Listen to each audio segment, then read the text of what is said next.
Are you trying to figure out the length of an x86-64 instruction? It can be a bit tricky, but don't worry.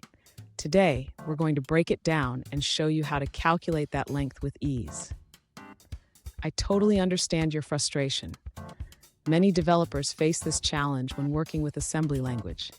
You're not alone in wanting a simple solution without the overhead of a full disassembly library.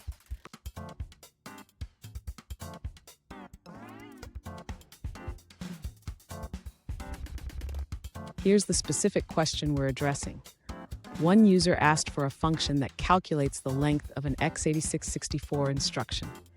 They provided an example where a single byte instruction returns a length of 1. Sound familiar?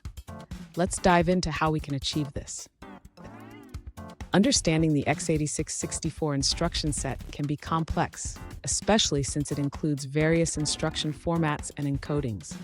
But don't worry, we will simplify it and focus on the essentials to get you that instruction length. And stick around. At the end of this video, I'll share a quick tip that will make your coding life even easier. To begin solving this problem, the user should define a function that takes a pointer to the instruction bytes as input. This function will analyze the bytes to determine the length of the x86-64 instruction. Next, the user needs to implement the logic to decode the instruction. This involves checking the first byte to determine the instruction's length based on its encoding. After that, the user should handle various instruction formats. This means adding cases for different opcodes that correspond to known instruction lengths.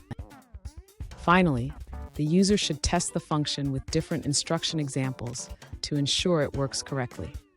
This can be done by calling the function with various byte arrays. Fun fact, the x86 architecture has been around since the late 1970s. It's amazing how it has evolved while still maintaining backward compatibility. Now let's look at the answers provided by other users.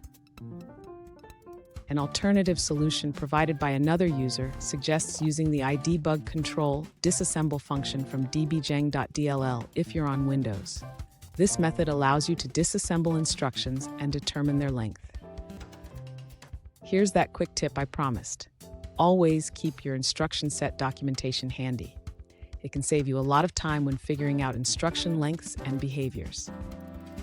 And there you have it. You now know how to calculate the length of an x86-64 instruction in a minimalist way. If you found this video helpful, please subscribe for more coding tips and tricks.